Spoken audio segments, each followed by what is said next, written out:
এতিয়া অসমৰ মুখ্যমন্ত্ৰী ডক্টৰ হিমন্ত বিশ্ব শৰ্মাৰ নেতৃত্বত উজনিৰ পৰা নামনিলৈ চলিছে উচ্ছেদ অভিযান।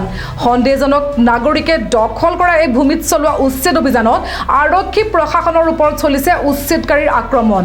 আৰক্ষী প্ৰশাসনৰ কৰা এই আক্ৰমণৰ বিৰুদ্ধে ৰাজ্যৰ বিক্ষোভ কাৰ্যসূচী। নমস্কাৰ, ষ্টুডিঅ'ত মণিলাক্ষী খাৰঘৰীয়া শইকীয়া লৈ আহিছোঁ বিতং বাতৰি। সোণাপুৰৰ কচুতলিত উচ্ছেদৰ সময়ত যিদৰে আৰক্ষী প্ৰশাসনৰ ওপৰত বেদখলকাৰী আক্ৰমণ চলাইছিল তাৰে অনুৰূপ ঘটনা সংঘটিত হৈছে ধুবুৰীৰ চাপৰত। এই ঘটনাৰ গৰিহণাৰে সোণাপুৰত স্থানীয় ৰাইজৰ বিক্ষোভ। পুনৰ কচুতলিৰ লগতে ডিমৰীয়াৰ 6খন পঞ্চায়তৰ সন্দেহজনক লোকক উচ্ছেদৰ দাবী ডিমৰীয়া স্থানীয় ৰাইজৰ। নিউজ ডেস্ক ৰিপৰ্টৰ দৰ্শকসকলক পুনৰ জনাবলৈ লৈছোঁ যে সোণাপুৰৰ কচুতলিত উচ্ছেদৰ সময়ত যিদৰে আৰক্ষী প্ৰশাসনৰ ওপৰত বেদখলকাৰীয়ে আক্ৰমণ চলাইছিল তাৰে অনুৰূপ ঘটনা সংঘটিত হৈছে ধুবুৰী চাপৰত। এই ঘটনাৰ গৰিহণাৰে সোণাপুৰত স্থানীয় ৰাইজৰ বিক্ষোভ। পুনৰ কচুতলিৰ লগতে ডিমৰীয়াৰ 6খন পঞ্চায়তৰ সন্দেহজনক লোকক উচ্ছেদৰ দাবী ডিমৰীয়াৰ স্থানীয় ৰাইজৰ।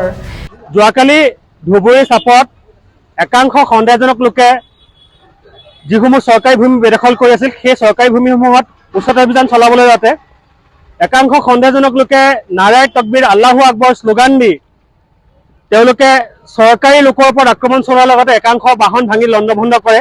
এই ঘটনাক আমি তীব্ৰ গৰিহণা দিছোঁ আৰু আজি আমি সোণাপুৰত এনেধৰণে বিক্ষোভ প্ৰদৰ্শন কৰি এই লোকসকলক গ্ৰেপ্তাৰ কৰিবলৈ দাবী জনাইছোঁ।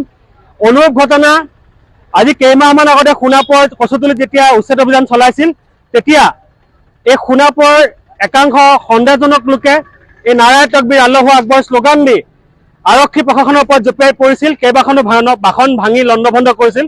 গতিকে এই ঘটনাৰ আমি সেই সময়ত তীব্ৰ বিৰোধিতা কৰিছিলোঁ। আজিও আমি চাপৰ ঘটনাৰ বিৰোধিতা কৰিছোঁ আৰু যিসকল লোকে এই ঘটনাৰ সৈতে জড়িত সকলোৰে বিৰুদ্ধে তীব্ৰ কঠোৰ ব্যৱস্থা গ্ৰহণ কৰিব লাগে আৰু সকলোৰ বিৰুদ্ধে গ্ৰেপ্তাৰ কৰি তেওঁলোকক জেল হাজতলৈ প্ৰেৰণ কৰিব লাগে আৰু ভৱিষ্যতৰ দিনত যাতে এনেধৰণৰ ঘটনাৰ পুনৰাবৃত্তি নহয় তাৰ বাবে আমি দাবী উত্থাপন কৰিছোঁ।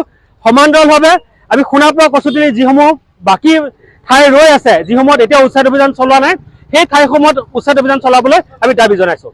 এতিয়া বাতৰিৰ পৰা মণিলাক্ষীয়ে বিদায় লৈছোঁ। অন্যান্য বাতৰিসমূহ লৈ পুনৰ আহিম। চাই থাকক নিউজ ডেস্ক ৰিপৰ্ট।